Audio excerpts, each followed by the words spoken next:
Nous avons une sphère qui peut copier tout et se transformer en ce qu'elle a copié. Son créateur l'a libérée dans cette terre et l'a observée. Au début, elle a copié une pierre et est restée immobile là. Peu à peu, de la mousse a poussé sur la pierre, alors elle a copié la mousse aussi.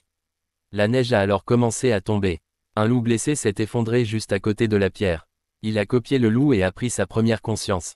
Il a commencé à trébucher et a également copié la blessure, ce qui lui a fait ressentir l'inconfort de la douleur pour la première fois.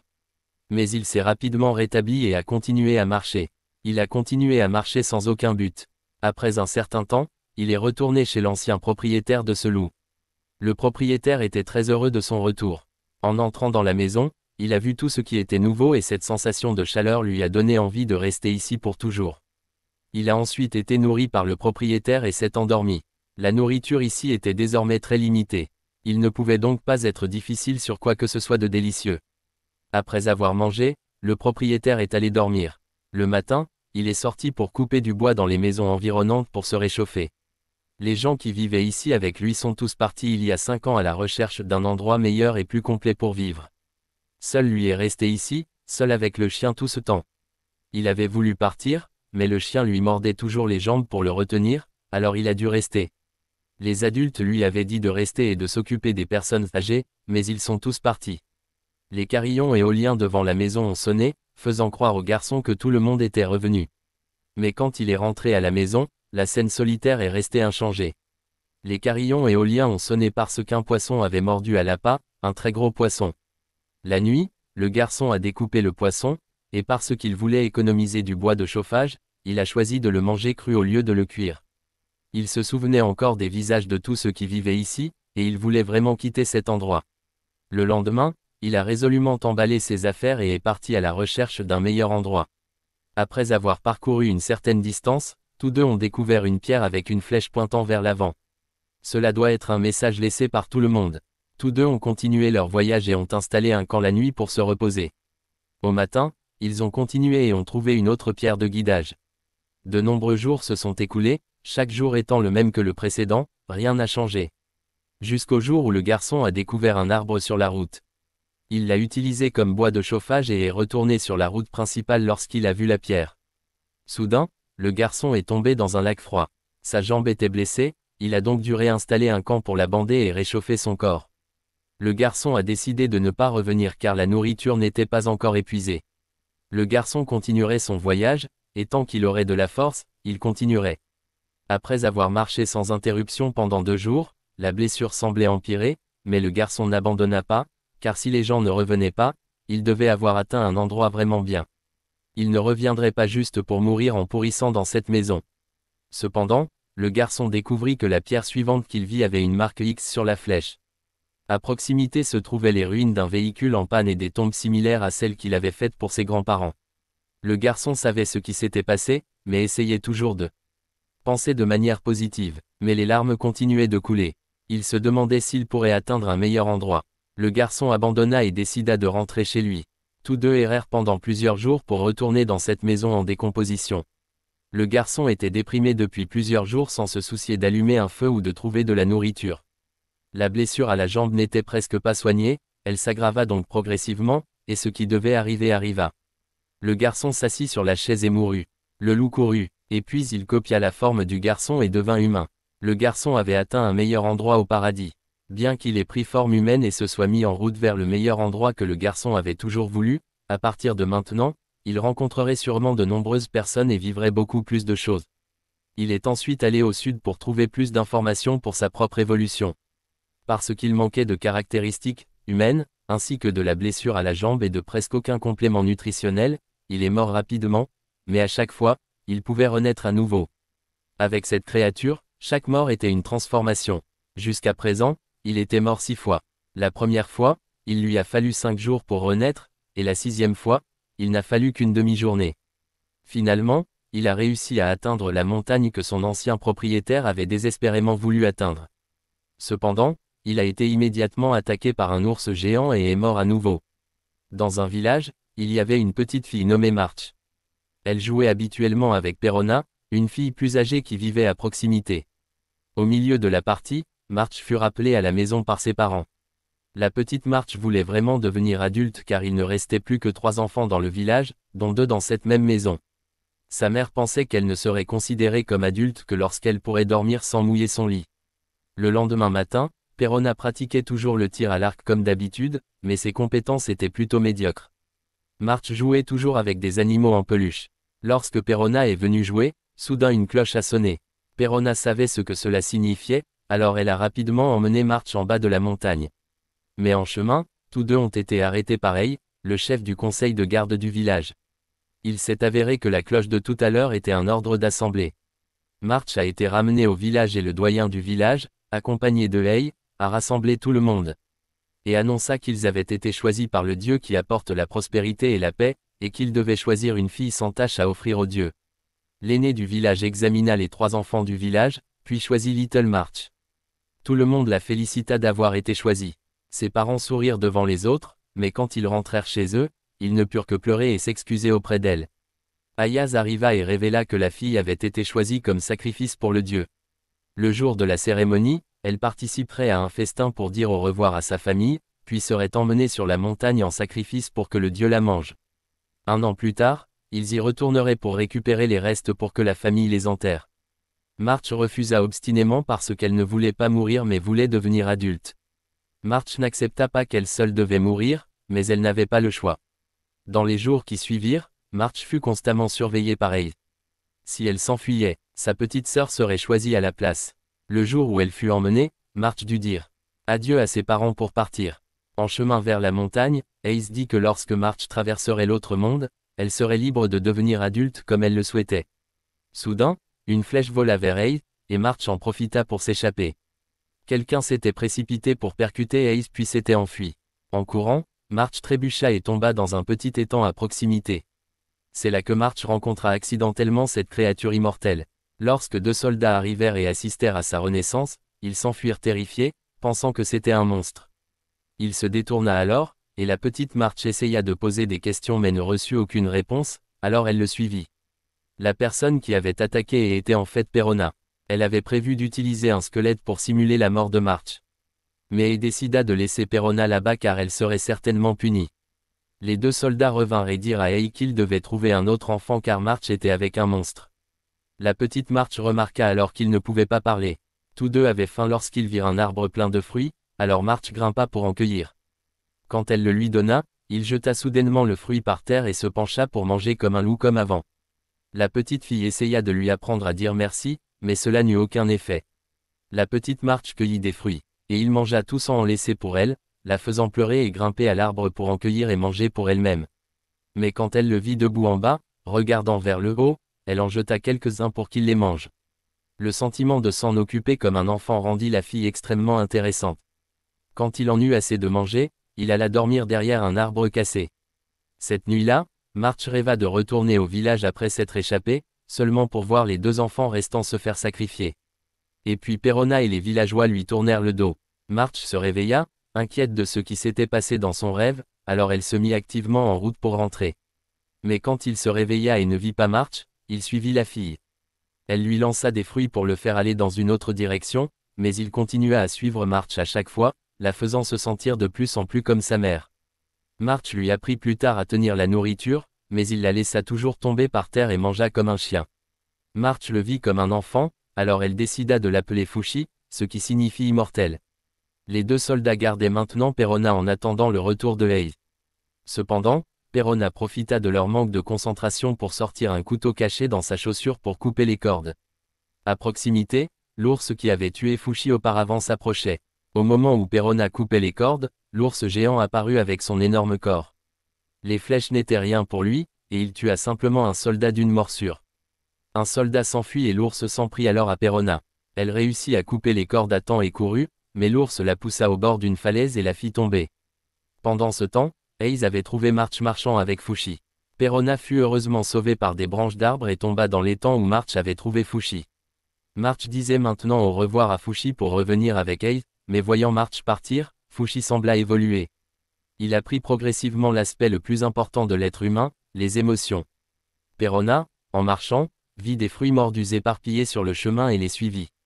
Elle rencontra accidentellement Fushi sur le chemin et lui posa des questions sur March, mais Fushi n'avait pas encore appris la langue et ne pouvait donc pas répondre. Elle réalisa que la direction que Fushi prenait était vers l'autel sacrificiel. Pendant ce temps, March fut obligé de manger quelque chose qui semblait être un médicament par Iya. Quand Iya lui posa des questions sur Fushi, les soldats l'appelèrent le monstre qu'ils avaient vu. Soudain, le soldat de tout à l'heure arriva et les informa qu'ils étaient en danger à cause de l'ours. Selon eux, cet ours était le dieu auquel ils voulaient sacrifier March. Les soldats effrayés voulaient revenir, mais voulaient continuer et utiliser un détour pour atteindre l'autel. March s'endormit après avoir mangé le médicament. Elle fut ensuite emmenée à l'autel pareil. Elle et les soldats entrèrent à l'intérieur, nettoyèrent les os du sacrifice précédent, y placèrent March et l'attachèrent fermement. Elle entendit alors des bruits forts s'approcher, c'était cet ours géant. Il chargea, et à ce moment-là, Perona courut également. Ace ignora cela, pensant que Perona ne serait qu'une autre proie pour l'ours. Perona essaya d'utiliser son couteau pour couper les cordes, mais son couteau n'était pas assez tranchant. Puis l'ours s'approcha et la repoussa avec sa patte. À ce moment-là, Fushi entra. Az ignora cela et ferma la porte, mais quand elle reconnut Fushi, elle et les soldats escaladèrent les murs pour regarder. Ils virent Fushi se faire mordre la tête par l'ours, mais il utilisa ses pattes pour ouvrir les mâchoires de l'ours et s'échapper. Il se transforma ensuite en loup et commença à attaquer et à mordre l'ours. Peu importe la façon dont l'ours attaquait, Fushi pouvait toujours se régénérer. Il mordit alors le cou de l'ours, lui faisant mal et le faisant jeter Fushi au loin. Mais Fushi continua à revenir, esquivant les attaques de l'ours et grimpant pour lui mordre le nez. Fushi mordit fort, causant encore plus de douleur à l'ours en le déchirant. Mais étant immortel, Fushi n'était pas blessé et lui mordit ensuite le nez. L'ours lutta en vain puis mourut. Ce soir-là, March se réveilla sans savoir ce qui s'était passé. Ace s'approcha soudainement et utilisa sa lance pour couper les cordes de March, lui donnant ainsi qu'à Perona un choix. Soit mourir ici, soit la suivre dans son pays et accepter de quitter leur village. Perona a choisi de la suivre, alors elle a demandé à des gens de porter l'ours et Fushi. Fushi est ensuite allé voir March, et Perona avait toujours peur de Fushi à cause de sa nature dangereuse, mais il s'est simplement penché pour manger le fruit que March avait laissé tomber et a dit « merci », comme March le lui avait appris auparavant. Des années auparavant, Perona avait été choisi comme sacrifice. Mais sa sœur aînée l'avait piégé en l'obligeant à se cacher dans un arbre et à manger de la nourriture que sa sœur avait préparée pour survivre. Après une semaine, Perona est revenue au village et a été méprisée par les villageois parce qu'elle avait échappé au sacrifice et avait fait sacrifier sa sœur à la place. Elle a été ostracisée et chassée du village. Dans son désespoir, elle s'est enfuie et a vu ce qui semblait être le pied coupé de sa sœur, ce qui l'a terrifiée. De retour dans le présent, elle ne savait pas quelle expression avait eu sa sœur face à la mort. Ils étaient toujours en route vers le pays de Ayus. March était toujours occupé à nourrir Fushi et à lui apprendre à parler. Perona reconnut la vieille femme qui avait choisi March auparavant, mais elle leur montra qu'elle était une criminelle. En fait, il y avait deux tribus sur cette terre. Le village de March appartenait à la tribu Ninin, tandis que celui de Ayus était de la tribu Janom. Le peuple Janom avait toujours comploté pour s'emparer des terres de Ninin, mais extérieurement, ils prétendaient vouloir aider le peuple Ninan à accomplir ses rituels. Ils utilisaient une criminelle comme la vieille femme pour les tromper et interférer avec leurs cérémonies sacrificielles. Peu à peu, le peuple Ninan serait spirituellement envahi par le peuple Janom sans s'en rendre compte. Perona détestait le peuple Ninan parce qu'il était prêt à abandonner sa chair et son sang juste pour suivre ses soi-disant croyances. Perona était déterminé à mettre fin à cette coutume barbare. Mais la vieille femme croyait que c'était impossible parce que le peuple Ninan était aveuglément dévoué à sa foi. Fushi fit alors pipi dans la charrette, forçant Heis à les laisser s'arrêter pour prendre un bain. Lorsque March descendit Fushi, il se souvint soudain de l'image de son ancien maître et se transforma à nouveau en forme humaine. March réalisa alors que le chien qui les suivait était en fait Fushi. Perona fut également surprise que March connaisse cette créature immortelle. Perona se demanda si Fassi pouvait trouver un sens à sa vie sans fin. Le soir, elle les avait amenés avec succès dans le pays du peuple Genome, qui était plus avancé et moderne que le village de March.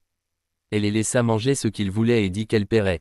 Tout en s'amusant, March se souvint de ses parents et devint triste. Soudain, ils aperçurent un magasin postal à proximité. March entra pour envoyer une lettre à ses parents. Mais lorsque le propriétaire apprit que ses parents étaient de Ninan, il sembla hésitant. Heis expliqua que les Ninans étaient analphabètes, donc même si March écrivait quelque chose, ses parents ne pourraient pas le lire.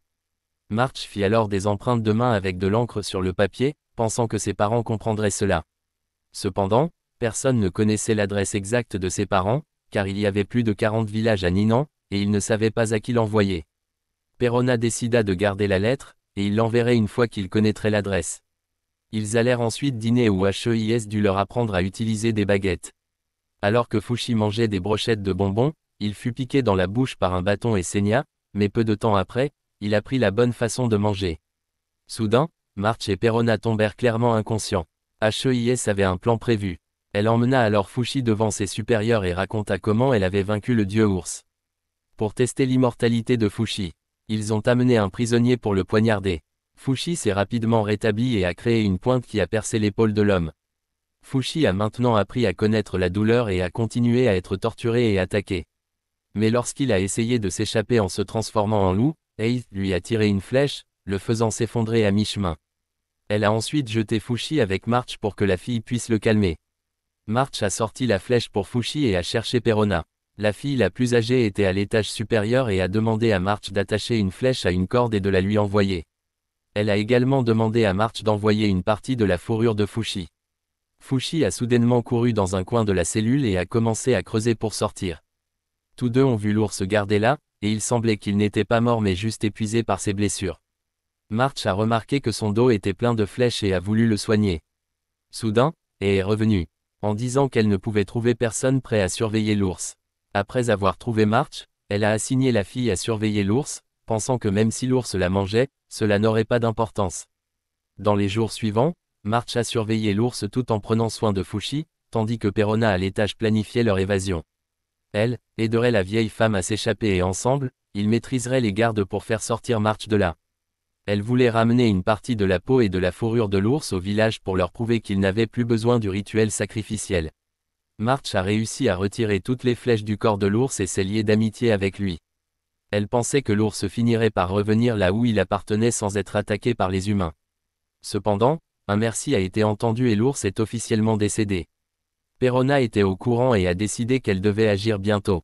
Cette nuit-là, elle sortit pour recueillir des preuves sur l'ours avant que son corps ne soit emporté le lendemain. En grimpant, elle glissa mais s'était préparée en attachant une corde au préalable. Cependant, la corde se brisa, la forçant à se balancer rapidement vers un entrepôt voisin.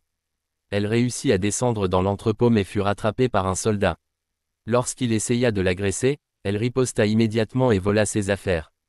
Perona, maintenant vêtue de l'uniforme du soldat, alla trouver March pour l'aider, elle et Fushi, à s'échapper. Elle déverrouilla la cellule de la prison pour March et n'oublia pas de libérer également la vieille femme. Elle les conduisit ensuite vers une voie d'évacuation par un égout et dit à la vieille femme de conduire March en premier. Lorsque March regarda pour voir ce que Perona prévoyait de faire, elle la vit sur le point de faire du mal à l'ours, et la petite fille demanda à Perona d'arrêter. La fille n'accepta pas que Perona fasse cela même si elle croyait que l'ours était mort. Mais Perona avait besoin de sa peau pour prouver aux villageois qu'il ne sacrifierait plus jamais d'enfants. Perona essaya d'expliquer à March que ce qu'elle faisait aiderait l'ours à faire le bien, mais March refusa obstinément. Perona ne voulait pas perdre plus de temps là-bas, alors elle céda au souhait de March et partit avec elle, pensant qu'elle devrait plutôt expliquer les choses aux villageois verbalement. Sur le chemin de la fuite en charrette à cheval, March partagea ses projets pour quand elle serait grande, croyant que les villageois seraient heureux de la revoir. La route devenait plus chaotique, alors la vieille femme voulut changer de conducteur. La charrette commença à prendre feu dans un coin, forçant Perona à l'éteindre. Soudain, ils furent attaqués, et Perona avait un équipement prêt à bloquer les flèches. Elle riposta avec son arc, mais en vain, et Ei proposa de les laisser vivre s'ils livraient Fushi. Bien sûr, March refusa, alors les soldats sautèrent sur la charrette. Perona a dû se battre et a fait tomber l'un d'eux du chariot, tandis que March, voulant aider, a sauté pour bloquer une flèche destinée à Perona. À ce moment-là, les émotions ont surgi chez Fushi, qui a sauté et s'est transformé en ours, frappant Heis. Fushi a ensuite fait rage dans la ville. Perona s'est rendu compte que March était gravement blessé et a essayé de panser la blessure pour arrêter le saignement, mais une telle blessure était trop grave pour un enfant. March a murmuré ces derniers mots avant de mourir. Perona était dévastée car depuis son arrivée au village, elle avait toujours vécu seule et March était le seul enfant et la seule personne qui interagissait avec elle. La petite fille s'est toujours considérée elle-même et Perona comme les parents des poupées, mais maintenant March a dû quitter Perona pour être leur mère à la place. La vieille femme ne pouvait que continuer à conduire, mais Perona a serré March dans ses bras et a sauté du chariot. Elle est allée voir Fushi. March, qui s'est transformé en forme humaine pour voir, s'est approché de Hei avec une arme, dans l'intention de s'occuper d'elle. March a commencé à avoir des visions d'elle-même rentrant chez elle avec ses parents et grandissant, mais elle ne pouvait voir Fushi nulle part. Puis elle réalisa qu'elle était témoin de la ville dévastée causée par Fushi, avec Perona pointant une lance sur Hei. Elle a essayé d'appeler Perona, mais la barrière entre la vie et la mort empêchait Perona d'entendre. Perona sentait qu'elle ne pouvait pas vivre sans March et prévoyait de la suivre. March a supplié Perona de s'arrêter et a appelé l'aide de Fushi. D'une manière ou d'une autre, Fushi a entendu et arrêté Perona, puis s'est transformé en ours pour l'emmener. Perona a ensuite été ramené au village par Fushi. Tout le monde a reconnu Fushi comme le dieu ours qu'il vénérait et est devenu effrayé. Soudain, Perona est apparue et les parents de March se sont demandé où elle était depuis 6 mois. Elle leur a donné la lettre de March avec les restes de leur fille. Le père de March s'est reproché de ne pas avoir protégé sa fille. Lorsqu'ils ont entendu que les gens de Jananda arrivaient, Perona a dit à Fushi de fuir, sachant qu'ils le poursuivaient. Fushi a semblé comprendre et s'est tristement transformé en loup avant de partir. Perona a ensuite découvert que Ace traquait Fushi et lui a tiré dessus avec la même flèche qui a tué March. Elle voulait vraiment la tuer mais n'a réussi qu'à la toucher au bras. Après avoir été témoin de cette deuxième mort sous ses yeux, Fushi a considérablement changé. Il a continué à recueillir de nouveaux stimuli, passant la plupart du temps sous forme de loup pour décider de sa direction par l'odeur. Il n'aimait pas se transformer en ours, car cette forme n'apportait que de la douleur. Il se transformait occasionnellement en forme humaine, mais n'en faisait pas grand-chose. Lorsqu'il avait faim, il se transformait en forme de March pour grimper aux arbres et cueillir des fruits. Puis il détecta une odeur familière, celle de la vieille femme. Elle s'approcha d'elle et elle pensa qu'il l'avait abandonnée à mi-chemin, la faisant se perdre et devoir mendier pour survivre.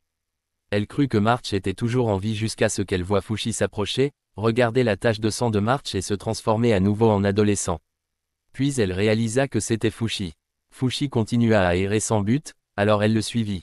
Ayant faim depuis plusieurs jours, elle s'épuisa à essayer de suivre Fushi. En voyant sa cuisse, elle eut faim et essaya de la mordre, mais il se transforma en loup et grogna. Il se transforma ensuite en March, grimpa à un arbre et mangea des fruits tout seul. Elle voulait manger aussi, alors il lui en jeta un peu et descendit en exigeant des remerciements. Elle le remercia de l'avoir rendu heureux, et quand elle vit une carte, elle sortit du papier pour la copier. Fushi semblait intéressé par l'écriture. Elle lui apprit donc à écrire et voulut qu'il la suive pour qu'elle puisse lui apprendre à écrire et à vivre comme un humain. La vieille femme, qui s'appelait Piorin, apprit à Fushi à écrire les noms des personnes qu'il avait rencontrées. Elle lui apprit à nommer les choses qui les entouraient, à boire de l'eau comme un humain, à manger comme un humain et à dire délicieux après avoir mangé au lieu de simplement merci. Les deux voyagèrent et apprirent ensemble jusqu'à ce qu'ils atteignent un village de pêcheurs côtiers. Fushi savait maintenant poser des questions et se souvenait des mots qu'il avait appris.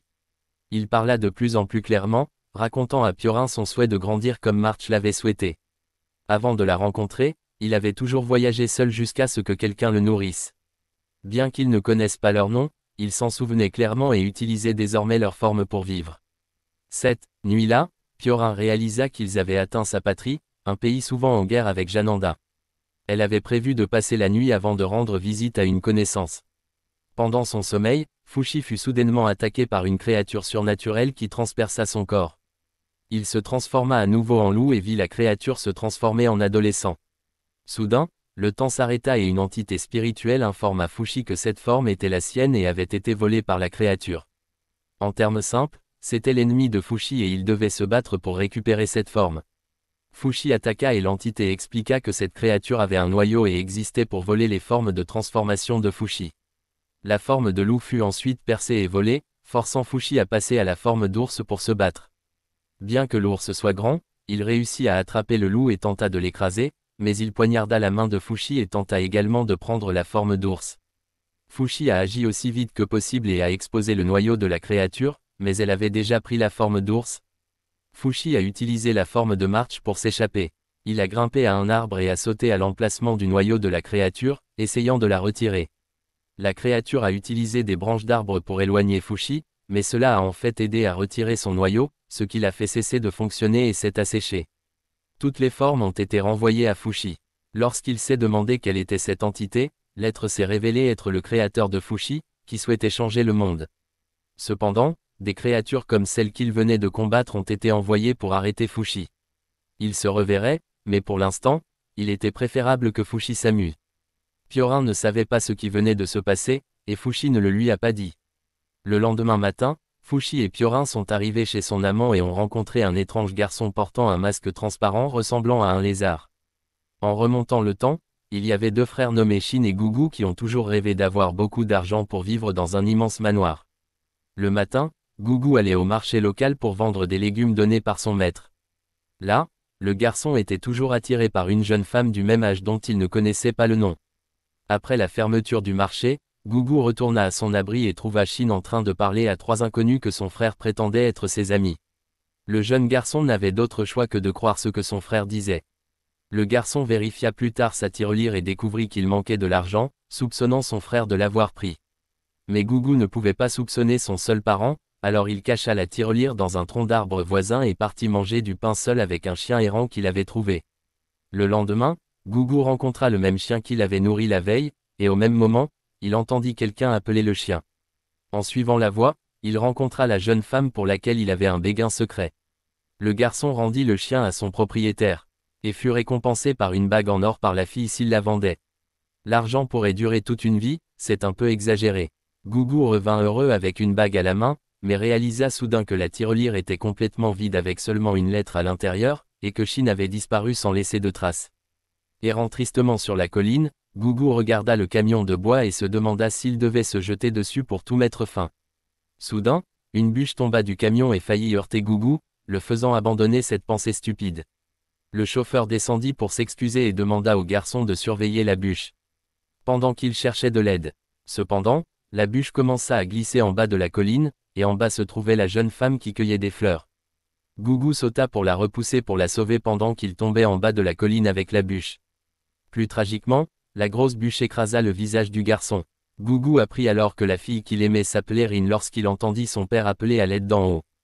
Pendant que Gugu était allongé sous la bûche sans que personne ne fasse attention à lui. Le garçon resta allongé là jusqu'au soir, lorsqu'un vieux vendeur d'alcool à proximité le trouva et l'emmena pour se faire soigner. Lorsqu'il reprit connaissance, Gugu vit que son visage avait été complètement détruit, il porta donc ce masque pour cacher son visage laid. De retour au présent, lorsque Fushi et Madame Oren entrèrent dans la maison, ils rencontrèrent Gugu. Madame Oren conduisit alors tout le monde à l'extérieur pour démontrer les capacités de Fushi au vieux vendeur d'alcool. Gugu était extrêmement fasciné par les capacités de Fushi, il lui offrit donc son amitié et emmena Fushi faire une visite. Pendant le dîner, Madame Oren et le vieux vendeur d'alcool discutèrent des moyens d'utiliser Fushi pour gagner de l'argent, mais Gugu se leva pour protéger Fushi parce que le garçon était devenu proche et voyait Fushi comme un membre de la famille. L'après-midi suivant, Rin, la fille que Gugu avait sauvée ce jour-là. Le vieil homme est venu faire du shopping. Elle était intéressée et voulait connaître son nom, mais Gugu pensait que son béguin le remarquait alors qu'en fait elle était intéressée par Fushi. Cette nuit-là, Gugu pleurait et, dans son chagrin, le vieil homme apparut et conseilla au garçon de s'habituer progressivement à la vie, en disant que pour réussir, il fallait accepter les expériences amères et douces. Ces mots ont soudainement donné au garçon une nouvelle lueur d'espoir, et il s'est immédiatement précipité pour s'entraîner dur. Le couple de personnes, âgées et Fushi ne pouvaient que sourire devant l'innocence de Gugu. Tôt le lendemain matin, Rin est venue au magasin d'alcool pour demander au vieil homme si elle pouvait y travailler. Voyant qu'elle était jolie et prête à travailler gratuitement, le vieil homme a immédiatement accepté. Tout le monde savait sûrement que la raison pour laquelle elle avait accepté de travailler là-bas était à cause d'un certain beau jeune immortel. Pendant le dîner, le vieil homme a averti Fushi de ne pas utiliser ses pouvoirs devant Rin de peur que les habitants ne l'attirent. Attention indésirable. En nettoyant et en lavant la vaisselle, Gugu et Fushi ont découvert que si un objet blessait Fushi, il pouvait bien sûr reproduire ses outils, uniquement des objets avec une forme, pas des choses sans forme comme le feu. Cependant, Gugu coupa la main de Fushi, le faisant pleurer de douleur. Gugu dit à Fushi que si quelque chose lui faisait mal et qu'il n'aimait pas ça, il devait en parler pour le faire savoir aux autres. Le lendemain matin, Rin est venu au magasin d'alcool pour trouver Fushi et a demandé à Gugu comment guérir la cicatrice sur sa main. Gugu a couru trouver le vieil homme pour lui demander comment traiter son béguin. Le vieil homme a donc sorti la liqueur médicinale de l'intérieur du corps de Gugu, révélant que pendant l'opération pour sauver la vie de Gugu, il avait implanté de l'alcool dans les organes internes de Gugu, rendant le garçon à la fois en colère et horrifié par le passe-temps bizarre du vieil homme, le faisant fuir cet endroit à quatre pattes. Il est parti, mais personne dans la maison ne prit la peine de le chercher. Même Fushi, qui était assez proche de Gugu, ne voulait pas le chercher, probablement encore contrarié par le fait que Gugu lui ait fait du mal. Mais maintenant, sans Gugu, personne ne ferait le ménage, alors Fushi décida de prendre en charge les tâches ménagères de Gugu. Cependant, le style de cuisine de Fushi, qui n'était pas adapté à la consommation humaine, rendait tout le monde inquiet. Pendant ce temps, Gugu cherchait avec diligence un nouvel emploi, ignorant les rumeurs des résidents locaux qui le qualifiaient de monstre. Gugu retourna chez son ancien employeur qui accepta de le réembaucher et lui offrit même un endroit où loger. Cependant, le fils de l'employeur montra de la haine envers le visage monstrueux de Gugu, alors Gugu fut suffisamment prévenant pour refuser de vivre avec eux. Ayant déjà acquis une réputation, Gugu retira son masque pour leur montrer son visage déformé et accepta d'être qualifié de monstre. Pendant ce temps, les choses ne se passaient pas bien pour Fushi. Sentant qu'être un loup ne suffisait pas, Fushi décida de devenir un ours pour s'amuser. En tant qu'ours, Fushi allait de la maison au champ, réussissant d'une manière ou d'une autre à détruire toutes les pommes de terre du vieil homme en creusant. Fushi devint même un ours dans la cuisine. Se rendant compte de leur incompétence, Fushi demanda à Madame Oren de le guider dans les tâches ménagères. La vieille dame dit à Fushi de trouver Gugu et de lui demander d'enseigner à la place. Rin apporta plus tard du thé et demanda pourquoi la vieille dame ne voulait pas aider, ce à quoi elle répondit qu'il ne devrait pas trop gâter Fushi, car cela les aiderait à devenir plus humains. La situation de Gugu était vraiment pitoyable à ce moment-là. Après avoir retiré son masque, les villageois environnants se moquaient constamment de lui. Pire encore, le fils de son employeur vint dans sa hutte pour l'insulter, disant au garçon de rester loin de son père car il lui faisait honte. Ne voulant pas causer de problème à ceux qui avaient été gentils avec lui, Gugu partit. Il essaya de trouver du travail, mais tous ceux qui voyaient son visage réagissaient avec peur et des mots cruels. Jusqu'à ces dernières pièces, Gugu se souvint de la bague que Rin lui avait donnée et se rendit dans un prêteur sur gage, mais au dernier moment il changea d'avis sur la vente. En errant dans les rues, Gugu rencontra son frère Shin qu'il avait abandonné dans le passé. Le garçon au bon cœur donna la bague à Shin et partit, espérant que son frère pourrait prendre un nouveau départ. Alors qu'il dormait dans une hutte pour s'abriter de la pluie, Gugu fut soudainement capturé par deux étrangers qui pensaient pouvoir le vendre. À ce moment-là, Fushi apparut pour le sauver sous la forme d'un ours, effrayant les ravisseurs. Ainsi, Fushi et Gugu se réconcilièrent. Par la suite, ils utilisèrent la forme d'ours pour effrayer les gens autour du village. Lorsque Fushi demanda quand il reviendrait à la maison de la cave à vin, le garçon ne voulut pas y retourner. Gugu était toujours bouleversé par ce que le vieil homme avait fait. N'ayant pas mangé pendant plusieurs jours, Gugu s'évanouit et fut ramené à la hutte par Fushi. Fushi réussit à créer beaucoup de nourriture pour le garçon en stimulant son subconscient. Plus la stimulation est forte, plus la mémoire est profonde, ce qui facilite la réplication de la nourriture. Après avoir mangé à sa faim, les deux parlèrent. Gugu raconta qu'il avait vécu autrefois dans une maison luxueuse pleine de nourriture avec ses parents et ses deux jeunes sœurs, vivant heureux avec sa famille. Mais un jour, à cause du travail, cette famille déménagea et laissa Gugu et Shin derrière lui. Il s'avéra que les personnes que Gugu pensait être sa famille n'étaient que ses employeurs, et seul Shin avait été là pour l'élever depuis sa naissance, mais finalement même Shin l'avait quitté. Mais maintenant, Gugu avait Fushi, que le garçon considérait plus que sa famille. Il souhaitait même qu'à sa mort, Fushi prenne cette forme pour toujours se souvenir de lui. Ce soir-là, Rin les trouva tous les deux en train d'utiliser son chiot. Elle les informa que le vieil homme avait réfléchi à ses actions et voulait vraiment que Gugu revienne. Mais ayant perdu son masque, Gugu craignait d'être ridiculisé par les villageois et refusa de partir. Cependant, Fushi dit que c'était une petite affaire et s'enfuit pour en trouver un pour Gugu, le laissant embarrassé seul avec son béguin. Voyant que Gugu était trop timide pour dire quoi que ce soit, Rin s'ouvrit sur elle-même. En fait, elle n'aimait pas sa famille, toujours sous la stricte surveillance de ses parents sans aucune liberté, c'est pourquoi elle s'enfuyait souvent de chez elle.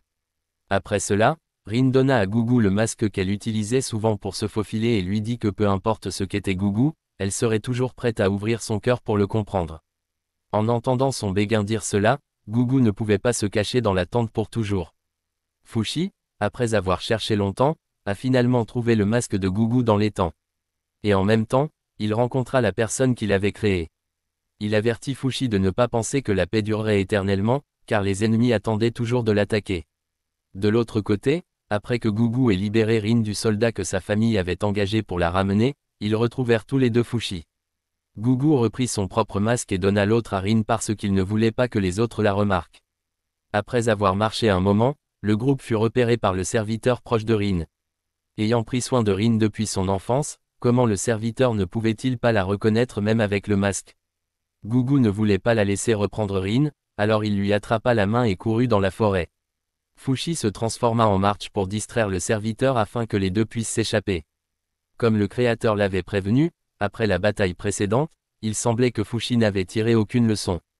Cette fois, le mystérieux ennemi revint et captura Fushi. Entendant les cris d'aide du serviteur de Rin, les deux enfants retournèrent vérifier et virent que l'ennemi avait volé la forme de marche de Fushi. Face à l'ennemi, Gougou fut attaqué, mais Fushi sauta pour bloquer l'attaque.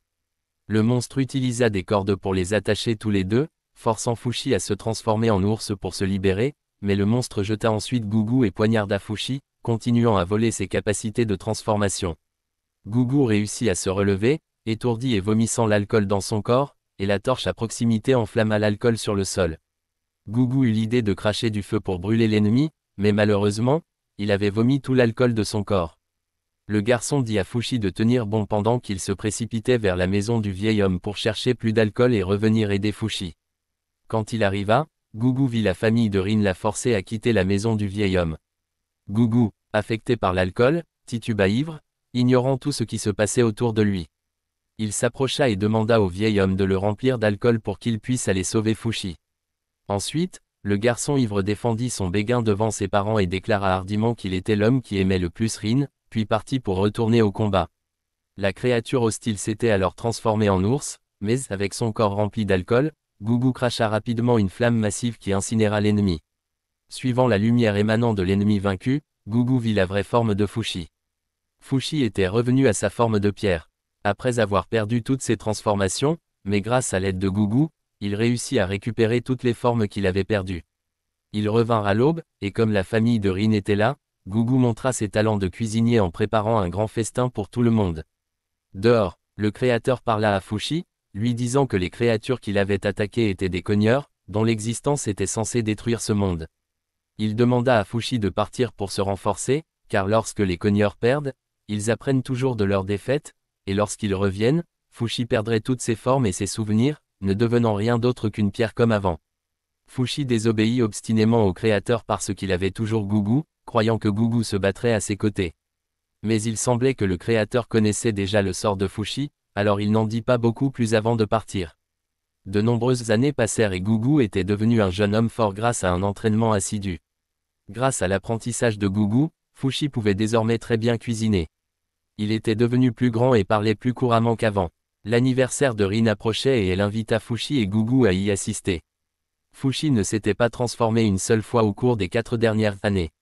Il avait grandi naturellement, et la raison pour laquelle il ne s'était pas transformé était d'abord parce que, heureusement, les heurtoirs n'avaient pas attaqué, et deuxièmement, parce que Fushi voulait essayer de vivre sans se transformer comme le groupe de Gougou. Cela l'avait conduit à avoir moins de stimuli et d'expérience, et l'expérience qu'il avait acquise pendant cette période concernait principalement la vie normale. Pendant qu'il étudiait la couture, Rin demanda quel était le plat préféré de Gougou. Fushi révéla que c'était des écrevisses. Rin avait donc prévu de le préparer pour la fête. Elle ne savait pas ce que Gougou aimait d'autre, mais Fushi pensait que Gougou aimerait n'importe quoi si cela venait de Rin. Rin révéla que ses parents la forceraient bientôt à épouser quelqu'un qu'elle n'avait jamais rencontré. Elle expliqua à Fushi ce que signifiait le mariage et croyait qu'on ne devrait épouser que quelqu'un qu'on aime. Fushi remarqua que la personne qu'elle semblait aimer était Gougou, car il semblait l'aimer aussi. Fushi donna alors au vieil homme une serviette de toilette qu'il avait fabriquée. Pendant ce temps, à l'extérieur, Gougou rencontra accidentellement son frère Shin. Shin ne comprenait pas pourquoi Gougou portait un masque mais mentionna qu'il le cherchait depuis tout ce temps et était content de voir que son frère allait bien. Gougou demanda avec colère pourquoi Shin était ici. Lady Oren, apprenant l'arrivée du frère de Gougou, sortit pour voir. Shin voulait s'excuser auprès de Gougou pour avoir été ensorcelé dans le passé. Mais Gougou croyait que c'était la vraie nature de Shin, il l'avait abandonné et était parti. Shin ne pouvait pas le nier, mais voulait quand même rendre la bague à Gougou, qui la rejeta en la frappant. Shin cherchait Gougou depuis 4 ans. Il avait travaillé et gagné un revenu stable, possédant un magasin d'outils agricoles. Bien que son rêve de construire un manoir soit encore lointain, il voulait le réaliser avec Gougou. Cependant, Gougou refusa, expliquant que depuis son abandon, il avait souffert mais l'avait surmonté. Les gens qui l'entouraient étaient désormais ses trésors les plus précieux et le vieil homme excentrique mais génial qui était son bienfaiteur, la sage et intéressante dame Oren, la douce Rin et Fushi, qu'il chérissait comme un frère. Il dit à Shin de ne plus essayer de l'éloigner de cette famille. Shin devait accepter les souhaits de son frère et laisser Gugu continuer à travailler. Il dit à Gugu de demander son aide chaque fois qu'il en avait besoin, car c'était la seule chose qu'il pouvait faire pour son frère. Shin rencontra alors tout le monde et essaya de rendre la bague. Le vieil homme la prit, et quand Rin la vit, elle se souvint que c'était la bague que son père avait fabriquée pour elle. Elle l'avait donnée à la personne qui avait aidé à retrouver son chien perdu, qui s'est avéré être Gugu, qu'elle aimait bien. Elle prit plus tard la bague pour trouver Gugu et le trouva endormi. Elle essaya de mettre la bague à son doigt, mais sa main était trop grande, le réveillant en sursaut. Rin voulait que Gugu lui avoue, car il avait précédemment déclaré qu'il l'aimait le plus devant ses parents. Gugu ne s'en souvenait pas car il était ivre à ce moment-là, ce qui la rendit bouleversée et partit, exigeant qu'il assiste à sa fête d'anniversaire. Le vieil homme expliqua que c'était l'effet de l'alcool faisant ressortir les vrais sentiments, et pensait que Gugu avait des ennuis mais était heureux pour lui. Le vieil homme donna alors à Gugu un nouveau masque, spécialement conçu pour l'aider à faire face au monstre. Ce masque avait un système d'allumage intégré lui permettant de cracher du feu sans avoir besoin d'une torche. Gugu s'habilla ensuite pour assister à la fête d'anniversaire de Rin. Alors que le vieil homme regardait Gugu et Fushi partir, il devint émotif. Bien que Gugu ne soit parti que pour une journée, ce qui l'émouvait était de voir comment Gugu avait mouru. Il regrettait de ne pas pouvoir assister à toute la croissance de Gugu avant de mourir. Gugu voulait acheter un cadeau pour Rin, et se souvint du type de fleur qu'elle avait admiré auparavant, alors il en acheta une. Lorsqu'ils arrivèrent chez Rin, ils entrèrent et Gugu se servit négligemment de nourriture, provoquant des commérages chez les gens, même s'il ne s'en souciait pas beaucoup. Rin sortit pour les saluer tous les deux et Gugu montra son nouveau masque. Lorsque Gugu essaya d'évoquer l'incident précédent, Rin évita timidement le sujet. Elle accepta les légumes de Fushi et Gugu présenta sa fleur, mais cela rappela accidentellement à Rin un accident passé. Gugu se sentit gêné de ne pas le savoir, mais Rin l'accepta et entra. Sa mère voulait le jeter, mais Rin voulait le garder parce qu'il venait de Gugu. Pendant ce temps, à l'extérieur, un jeune homme critiquait Gugu pour avoir porté grossièrement un masque lors de l'événement, mais Gugu refusa de l'enlever, ce qui déclencha une bagarre mineure que Rin dut sortir pour mettre fin. Après cela, le père de Rin la présenta à son fiancé arrangé, et ils furent autorisés à sortir et à parler. Gugu vit Rin rire et s'amuser avec cette personne, se sentit un peu le cœur brisé et était sur le point de partir. Fushi voulait que Gugu n'abandonne pas si vite, mais Gugu avait depuis longtemps accepté d'être désavantagé et était simplement parti. Rin courut plus tard vers Gugu et s'excusa pour ce qui s'était passé plus tôt. Elle lui demanda alors pourquoi Gugu portait un masque, et il dit la vérité que son visage avait été écrasé par une poutre en bois qui tombait parce qu'il devait sauver quelqu'un qui se trouvait sur le chemin de cette poutre. Cependant, il sentait toujours qu'il avait laissé une cicatrice sur le bras de cette personne, ce qui lui faisait honte, mais elle pensait que les blessures de Gugu étaient plus graves. Elle avoua qu'elle savait que Gugu était celui qui l'avait sauvé auparavant, mais maintenant elle en était certaine. Soudain, le sol où se tenait Gugu se brisa, le faisant tomber. Le créateur est venu rencontrer Fushi et lui a fait savoir que les heurtoirs étaient revenus et avaient pris racine dans tout ce manoir. Fushi était sur le point d'aller chercher Gugu quand il a vu que la maison était sur le point de s'effondrer, alors il s'est transformé en ours pour soutenir la maison afin que tout le monde puisse s'échapper. Gugu s'était agrippé à une langue qui poussait dans les rochers et a été tiré par quelqu'un au-dessus. Il est entré à l'intérieur pour trouver Fushi et a vu que Fushi tenait toujours le plafond parce que les parents de Rin n'étaient pas encore sortis, il a dû les sortir tous les deux et est retourné chercher Fushi. Rin ne voulait pas que Gugu soit en danger, mais il considérait la fraternité plus importante que les filles. Lorsque Gugu est entré, il a vu que Fushi avait repris sa forme d'il y a 4 ans. Un monstre ours en pierre est apparu pour attaquer. Gugu a craché du feu, mais celui-ci était fait de pierre donc il n'a pas été affecté par le feu. L'ours a frappé une fois, provoquant la division du sol en deux, et les faisant tomber tous les deux vers un tas de pieux en contrebas.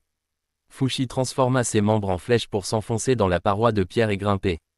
Mais ses tentacules rapprochaient le sol, alors Fushi se transforma en marche pour grimper et tira également Gugu. Gugu savait que cette couche de pierre recouvrait la chair à l'intérieur comme ses tentacules, alors ils grimpèrent ensemble pour trouver un point faible. Gugu trouva un trou et demanda des flèches à Fushi pour agrandir le trou. Lorsque Gugu vit l'intérieur exposé, il y souffla immédiatement du feu, le faisant se briser en morceaux. Mais le noyau n'était toujours pas détruit. Il s'est coincé dans le mur et a transféré son noyau dans le mur. Fushi sortit son couteau pour attaquer mais ne fut pas assez rapide. Fushi et Gugu avaient l'espoir de la victoire, quand soudainement Fushi fut étranglé à mort et la forme de March fut volée. Juste au moment où Gugu était sur le point d'être touché, Rin se précipita pour le sauver.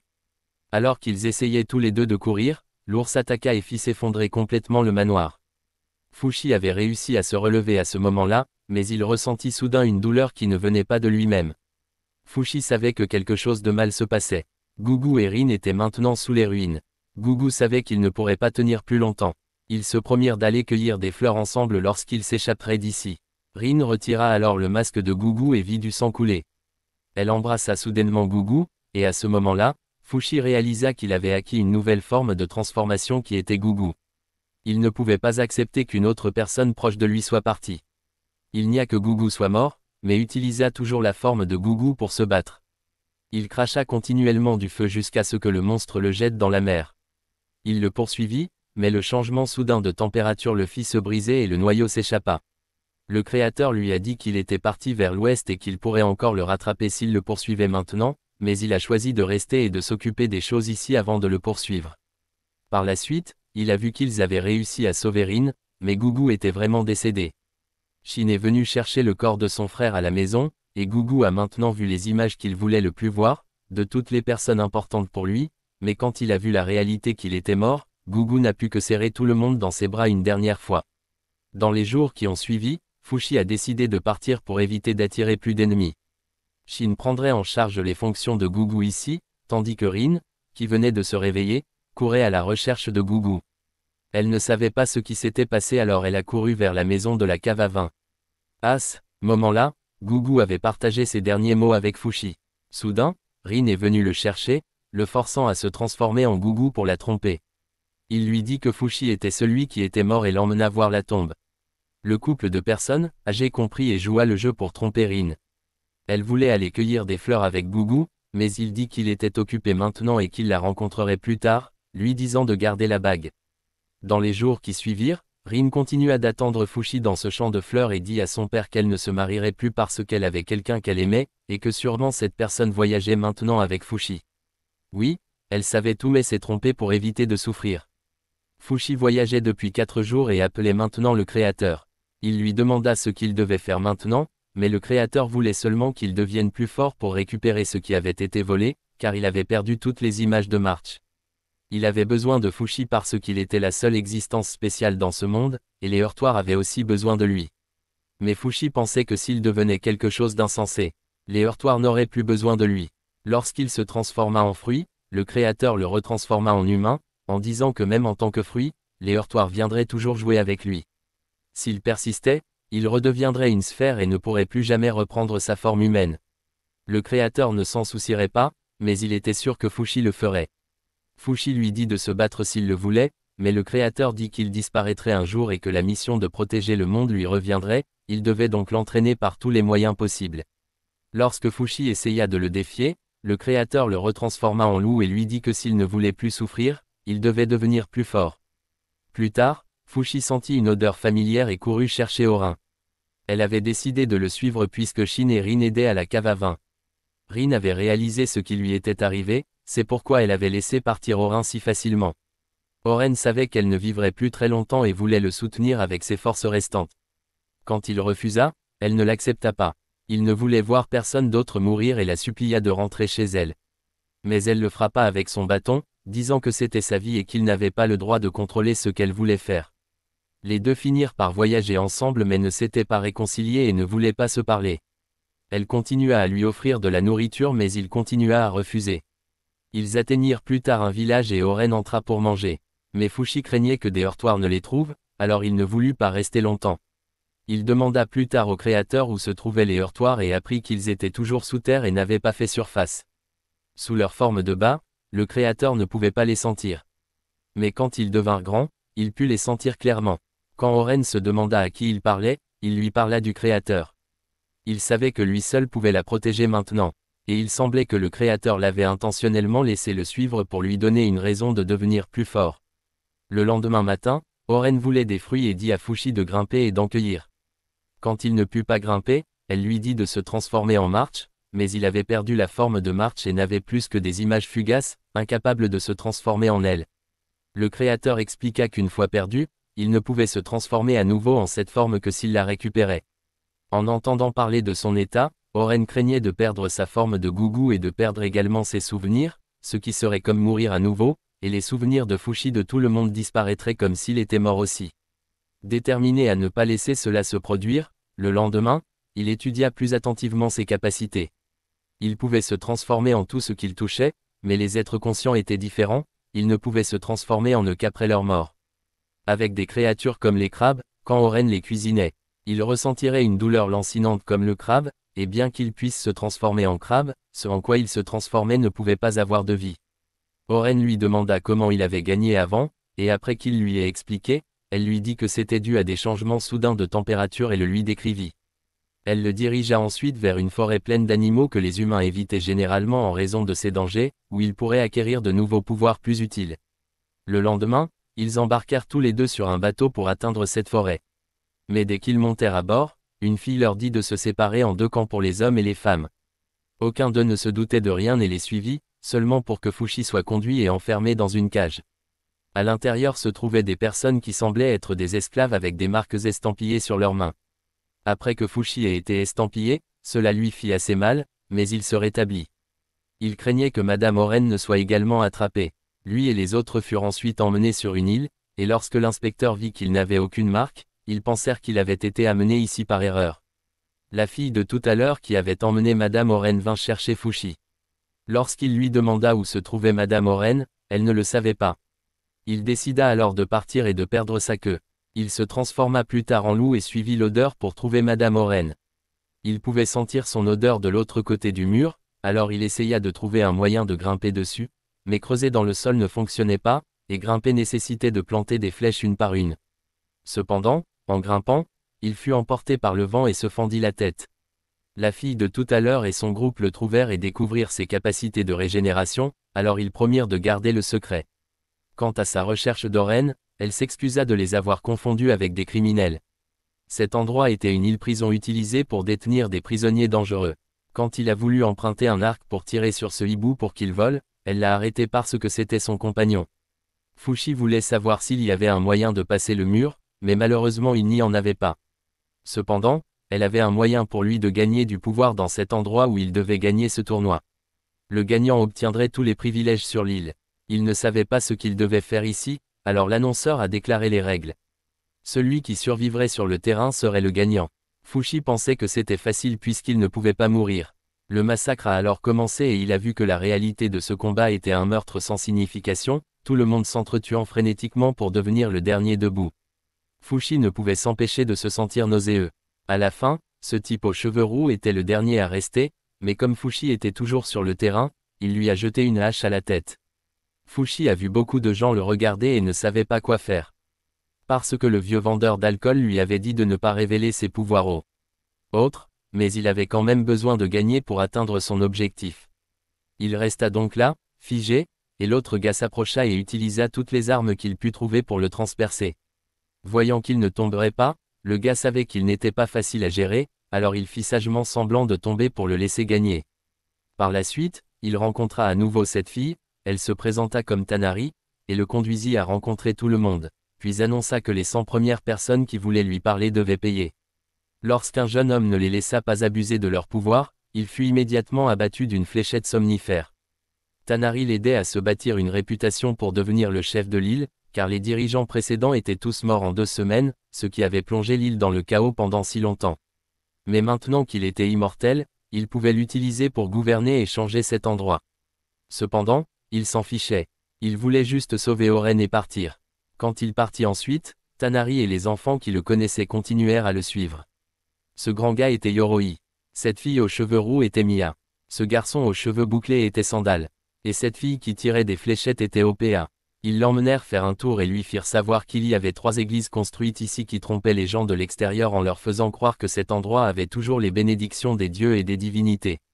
Cet endroit avait aussi des champs, et ceux qui volaient les récoltes étaient tués et pendus en guise d'avertissement.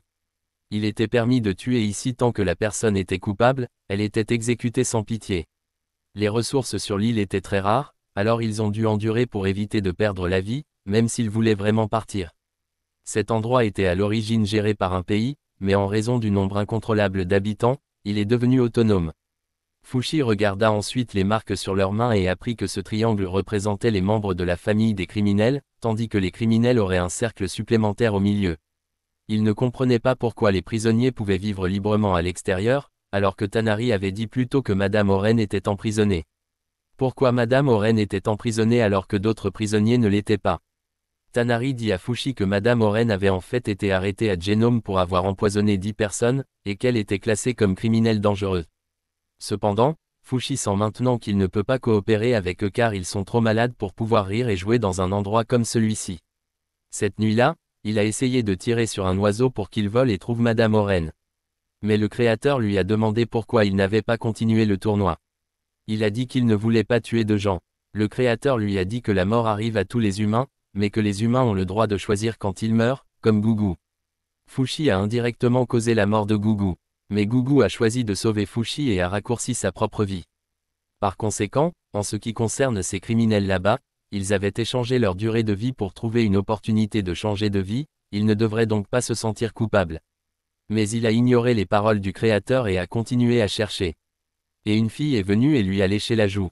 Le lendemain matin, il a continué à grimper au mur et n'arrêtait pas de tomber. Tanari voulait qu'il se prépare pour le prochain match, mais il ne voulait pas participer car le match à venir était en tête-à-tête et il devrait tuer quelqu'un pour avancer. Il a refusé et a continué son travail. Plus tard, Tanari a appris que leur invitée de marque de Genome avait disparu, et elle est montée dans l'arène et a affronté à elle seule de nombreux adversaires. Étonnamment, c'était HEIS, qui avait tué March ce jour-là. Fushi a ensuite découvert qu'une taupe avait creusé un passage juste sous ses briques, alors il l'a ramassée et l'a tuée. Il regretta plus tard de lui avoir pris la vie, mais il se transforma immédiatement en taupe pour creuser le sol.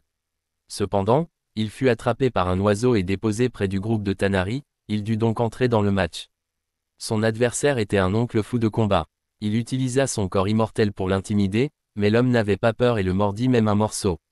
Il se transforma en loup pour attaquer et intimider, mais lorsque cela ne fonctionna pas, il se transforma en gougou pour cracher du feu autour de lui. L'homme vit qu'il refusait de se battre correctement. Puis il eut soudain des souvenirs du passé et se souvint de Perona. Il se transforma en quelque sorte en Perona, et son corps lui permit de se déplacer plus souplement et plus rapidement, alors il renversa l'homme d'un coup de pied et gagna. Mais cette forme attira l'attention de Heiya. Bien que Fushi n'ait aucun souvenir de March, il se souvenait toujours de Perona. Et il savait que pouvoir utiliser cette forme signifiait que Perona était morte. Le créateur était content que Perona soit morte tôt pour qu'il puisse utiliser ce corps agile, mais il trouvait les mots du créateur dégoûtants. Le créateur voulait qu'il se débarrasse des émotions liées à la mort humaine, mais malheureusement, la douleur était ce qui motivait son développement, il ne pouvait donc rien faire de plus. Après cela, il fut à nouveau suivi par Tenari. Elle n'arrêtait pas de le déranger. Tout le monde avait abattu une vache pour soigner Fushi, mais il avait refusé et s'était détourné. Tanari savait qu'il n'aimait pas tuer, mais la vérité était que certaines personnes méritaient de mourir, car l'adversaire qu'il avait rencontré aujourd'hui avait tué plus de 50 personnes. Tanari ne savait pas quoi faire pour soutenir et gagner sa faveur, mais il refusa car c'était à cause d'elle que lui et Madame Oren s'étaient impliqués dans cet endroit maudit. Même si Madame Oren avait déjà tué des gens auparavant, Tanari lui avait raconté comment son père avait également tué des gens et avait fait preuve d'empathie. Mais il s'en fichait toujours. Tonari utilisa donc une troisième méthode, voulant l'aider à trouver celui qui l'avait piégé pour l'emmener, Madame Oren et lui, sur ce vaisseau. Bien qu'il ait extérieurement accepté ses souhaits, il ne lui faisait pas confiance. Alors, la nuit, il se transforma à nouveau en taupe pour creuser dans le mur. Il réussit à entrer et suivit l'odeur pour trouver Madame Oren. Il essaya de grimper mais tomba. Elle entendit le bruit et lui répondit. Elle savait que puisqu'il utilisait la forme de Perona, Perona avait dû se sacrifier pour protéger quelqu'un. Il voulait l'aider à s'échapper d'ici, mais elle voulait qu'il y aille seul, car elle était une criminelle et c'était là qu'elle appartenait. Il insista toujours pour la sauver, alors elle lui demanda comment il comptait la sauver. Comme la porte de la cellule était verrouillée de l'extérieur, et même s'il pouvait entrer par ce trou, comment comptait-il la faire sortir? Sachant qu'il ne pouvait pas la sauver maintenant, il partit quand il entendit Tanari dire qu'elle avait des informations utiles pour lui.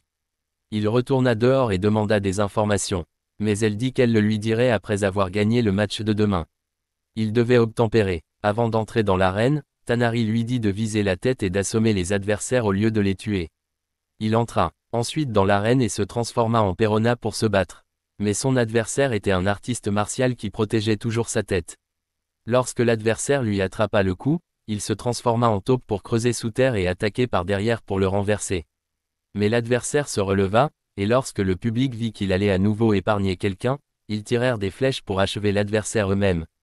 Il protégea l'homme, mais il fut quand même touché par une flèche et fut emmené. Bien que très mécontent des gens ici, il dut l'accepter. Dehors, il rencontra le frère de l'artiste martial qui était toujours en vie. L'homme avait un frère cadet, ce qui était sa raison de se battre. Il révéla que leur mère avait été amenée ici mais était morte, donc maintenant son frère cadet était sa seule motivation pour lutter. Fushi décida qu'après avoir gagné, il aiderait les deux frères à quitter cet endroit. Il se souvint alors de l'accord et demanda à Tanari de révéler l'information. Elle éluda la question et le trompa à nouveau, alors il commença à la mépriser ouvertement. Le frère cadet demanda à Fushi de faire du feu, alors il se transforma en gougou pour l'aider. Soudain, d'autres vinrent se plaindre de Fushi, disant que les combattants avaient parié leur vie pendant qu'ils continuaient à épargner les gens, ce qui les déshonorait. Ils prétendaient qu'un immortel comme lui ne comprendrait pas la valeur de la vie humaine. Lorsque Tanari essaya d'intervenir, elle fut touchée, alors ses amis durent venir briser le chaos. Soudain, Fushi fut attaqué par un heurtoir et perdit la forme de gougou. Il dit à tout le monde de courir pendant qu'ils se battaient. Il se souvenait d'avoir utilisé l'eau et le feu, mais maintenant qu'il avait perdu la mémoire de gougou, il avait également perdu la capacité de feu. Il a dû courir vers un endroit vide et a remarqué un petit trou dans son corps, alors il s'est transformé en taupe pour ramper et mordre ses vaisseaux. Mais après une seule morsure, il l'a jeté dehors et il a également perdu cette forme. Il a rencontré à nouveau le groupe de Tenari et il voulait l'aider à se battre. Il a refusé leur aide parce qu'il ne voulait pas que quelqu'un meure, mais tout le monde a apporté des chariots pour attacher les mains des heurtoirs. Le monstre a fait trembler le sol et a forcé tout le monde à courir. Le groupe de Tanari a apporté des arcs et des flèches explosives pour tirer sur le monstre. Mais c'était trop dur alors Fushi a dû leur dire de viser les trous. Il s'est transformé en Perona et a copié un arc pour tirer. Mais le tir à l'arc de Perona était encore médiocre, il a donc dû s'entraîner à plusieurs reprises jusqu'à ce qu'il réussisse à tirer une flèche dans un trou. Lorsque les flèches étaient faibles, il a dû copier davantage pour tout le monde, et ils ont réussi à détruire le heurtoir. Fushi a tout récupéré, de March, l'ours, à Gougou. Tanari lui a appris que parfois, il a encore besoin de l'aide des autres, et pour les grandes tâches, il est préférable de travailler avec plusieurs personnes. Le créateur a prédit que cette île serait un bon endroit pour que Fushi grandisse. Cette nuit-là, le groupe de Tanari et Fushi ont organisé une fête de célébration. Le groupe a partagé tous leurs rêves. Tanari a apporté de la nourriture, mais ce n'était que des haricots et autres, alors Fushi a créé beaucoup de nourriture. Cependant, sa nourriture était tout ce que Ace lui avait donné auparavant, alors tout le monde s'est endormi à cause des somnifères après avoir mangé. Il a vu le journal de Tonari et a lu une ligne mais l'a remis et est parti. Tonari s'est soudainement réveillée et a regardé Fushi pour s'excuser de l'avoir amené ici.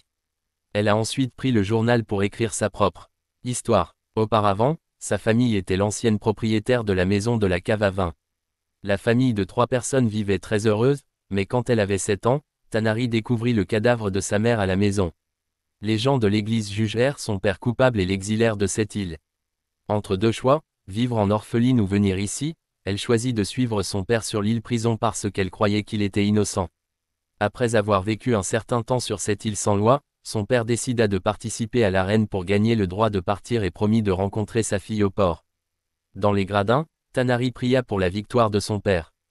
Cependant, après l'avoir vu devenir un tueur sanguinaire qui souriait en tuant des gens, Tanari fut tellement choquée qu'elle se trompa en croyant que son père était mort et que cette personne n'était pas son père.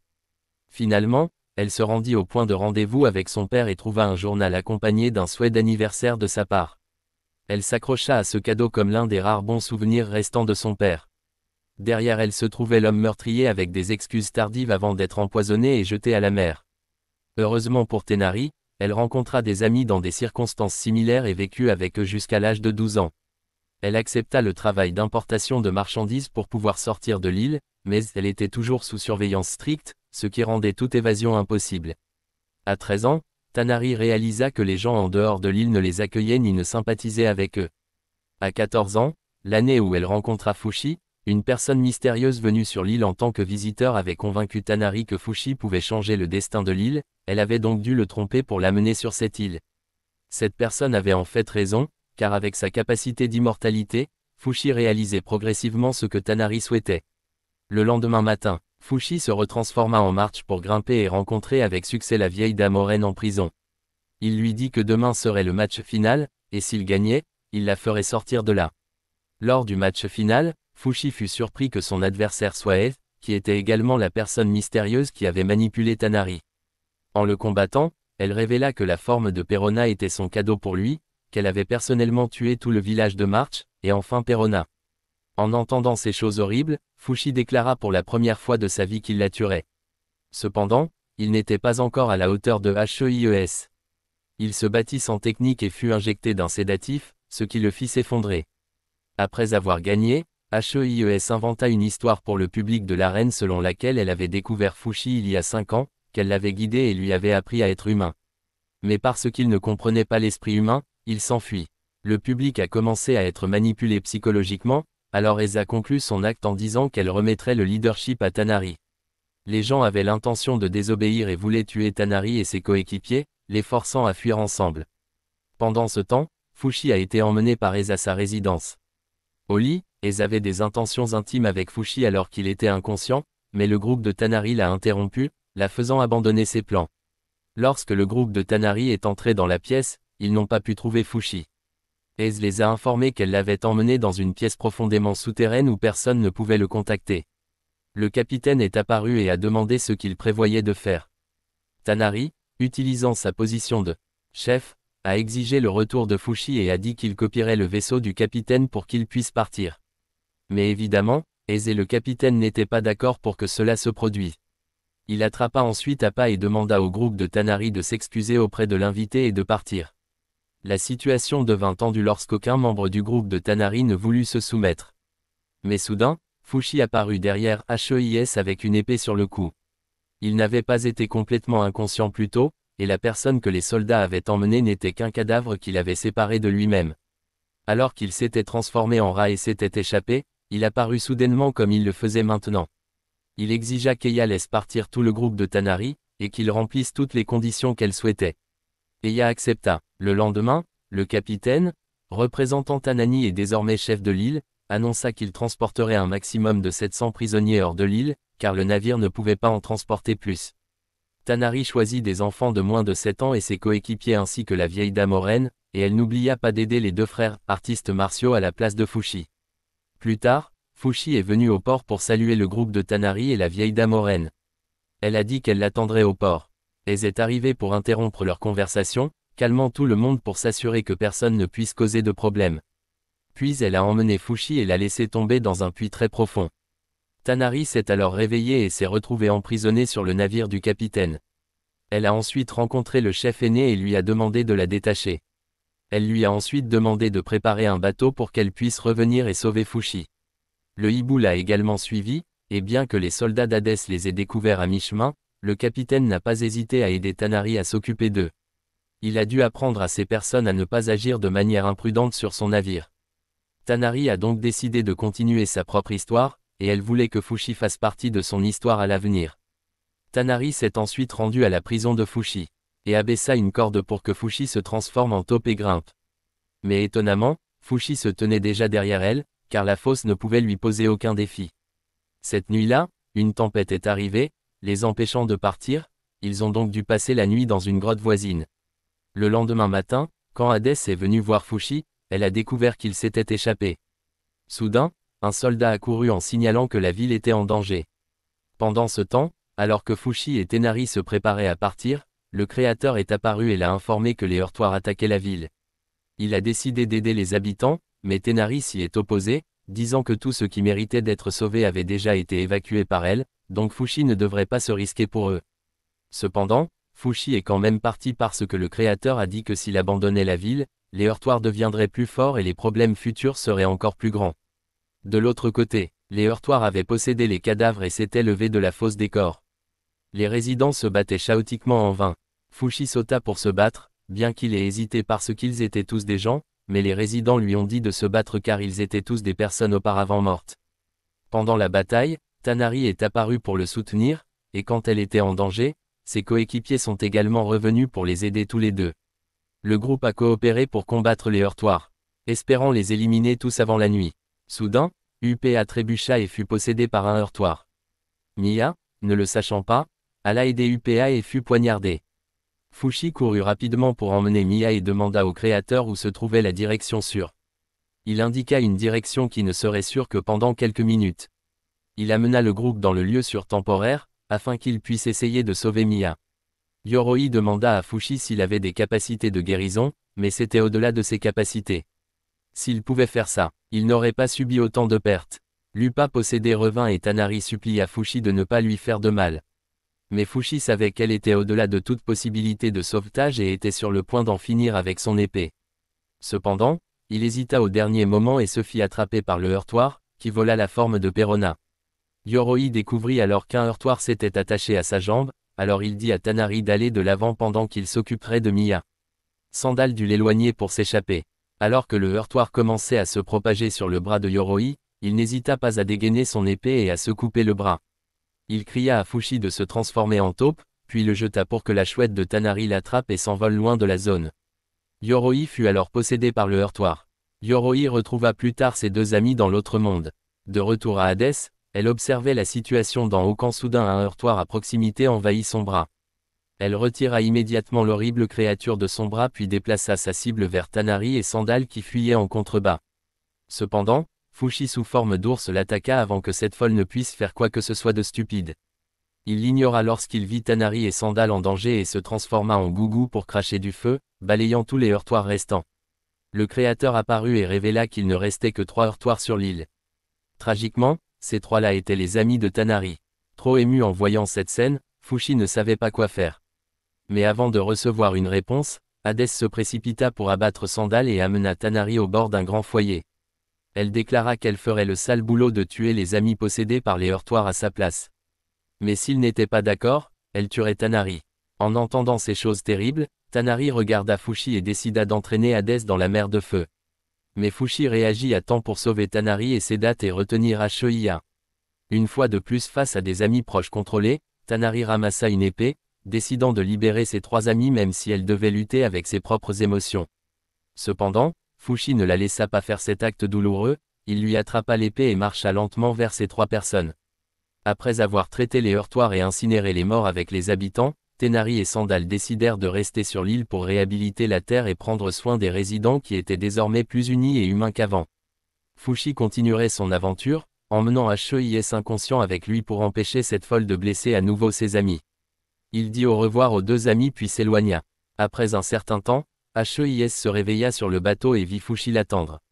Il lui demanda quel était son but ultime en le poursuivant.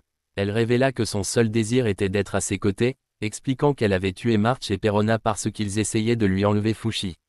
Elle avoua également qu'elle aimait Fushi depuis qu'elle l'avait vu combattre l'ours. Elle savait qu'il n'avait jamais connu l'amour auparavant, alors elle lui dit de passer une nuit avec elle pour comprendre, mais s'il n'aimait pas ça, il pouvait la tuer et utiliser sa forme pour se battre. Cependant, il se leva et créa un autre bateau pour voyager séparément. Il déclara directement qu'il la détestait, et que même si elle mourait, il s'en ficherait, donc elle ne devrait plus jamais s'approcher de lui. Fushi partit alors tandis que Ace continuait à crier jusqu'à ce qu'un heurtoir monte sur son bateau et la prenne. En route pour rencontrer Piorin, Fushi demanda des directions au créateur, qui l'informa que la chouette de Tanari avait déjà fait ce travail. Fushi se souvint qu'à ses débuts sur l'île, il voulait juste partir le plus vite possible. Mais maintenant, il sentit que l'île et tout ce qui y vivait lui manquait, car sans ses expériences, Fushi n'aurait pas grandi pour devenir ce qu'il est aujourd'hui. Lorsqu'il atteignit le continent, il trouva Piorin qui l'attendait toujours dans un restaurant près du port. Se souvenant du passé où des êtres chers mouraient à cause de coups de poing, Fushi craignit de l'impliquer et se tourna pour partir. Mais craignant qu'elle n'ait pas d'argent pour payer, il revint pour découvrir que le propriétaire ne lui avait rien fait payer et lui avait même offert un logement. Le lendemain matin, Fushi se rappela soudain qu'il était parti sans rien dire et craignit qu'elle ne continue à l'attendre pour toujours. Il revint donc et projeta de lui écrire une lettre. Il continua d'essayer mais ne parvint pas à écrire quelque chose de satisfaisant. Il choisit d'observer la vieille dame pendant un moment. Après quelques jours d'observation, Fushi réalisa qu'elle pouvait bien vivre sans lui. Le créateur apparut et lui dit que Piorin n'avait plus beaucoup de temps à vivre. Il voulait donc que Fushi reste et prenne soin d'elle. Après réflexion, Fushi décida de se transformer en Mia pour lui offrir une couverture en guise de cadeau d'adieu. Cependant, elle le découvrit et le garda là. Piorin était très heureux de revoir Fushi. Il essaya de se détourner, mais dans leurs deux cœurs, ils se souciaient profondément de Piorin, et après tout, ils décidèrent tous les deux de s'aventurer ensemble dans la forêt dont ils avaient discuté auparavant. Après des mois là-bas, bien que Pioran ait presque 90 ans, elle était toujours très énergique, pêchant quotidiennement comme une routine. Fushi, après avoir passé beaucoup de temps avec la vieille dame, avait maintenant plus de connaissances pour assurer la sécurité de Pioran. Il s'est établi des règles. Premièrement, si des heurtoirs étaient à proximité, il devait prendre la vieille dame et s'enfuir. Deuxièmement, il devait se limiter à se transformer en forme de créature dont il ne comprenait pas entièrement les caractéristiques. Parce que s'il se transformait en quelque chose comme une sangsue, il ne pourrait pas protéger la vieille dame quand les heurtoirs attaqueraient. Enfin, dormir plus tard et se lever plus tôt que la vieille dame. Il avait également écrit des choses importantes pour se souvenir de ce qu'il devait faire. Pioran avait parlé à Fushi de son souhait de redevenir jeune, lui disant qu'elle était très belle mais qu'elle avait passé la majeure partie de sa vie à travailler. Cependant, dans ces dernières années de sa vie, elle se sentait vraiment heureuse de vivre librement et d'avoir un petit enfant comme Fushi. Entendre ces choses a fait que Fushi la chérissait davantage, mais le ciel ne donne pas tout à personne. Un jour, la vieille dame a commencé à se sentir mal et est devenue plus irritable qu'avant, sa mémoire déclinant également progressivement. Mais Fushi a ignoré tout cela et a continué à s'occuper d'elle jusqu'à la fin. Jusqu'au jour où Piorin est soudainement devenu étrangement normal. Comme il était sur le point de pleuvoir, elle a demandé à Fushi d'aller chercher du poisson séché. Pendant qu'elle s'allongeait pour vivre ses derniers instants, elle a appelé le créateur à l'emmener avant le retour de Fushi, et si possible, à laisser ce vieux corps devenir quelque chose de plus utile à Fushi dans la prochaine vie. Il est apparu dans les derniers instants et a accepté le souhait de Piorin. Dans l'autre monde, elle a vu sa jeune version, et fidèle à ses paroles, elle était en effet belle. Le créateur a conservé ses meilleures qualités dans un orbe comme la forme originale de Fushi. Puis elle a disparu, et Fushi a de nouveau assisté au départ d'un être cher. Le ciel s'est assombri et a commencé à pleuvoir comme ses larmes de chagrin. Après avoir incinéré la grand-mère qui était aussi son amie proche, Fushi a trouvé ses derniers messages laissés sur le papier à lettres. Piorin voulait qu'il vive pour ses rêves tout comme elle avait vécu une vie sans regret. Le temps a passé, et le créateur n'avait rien de nouveau à dire sur Fushi. Fushi avait maintenant atteint l'âge mûr, riant de manière maniaque après avoir tué un heurtoir, et cela a marqué la fin de la première partie du film.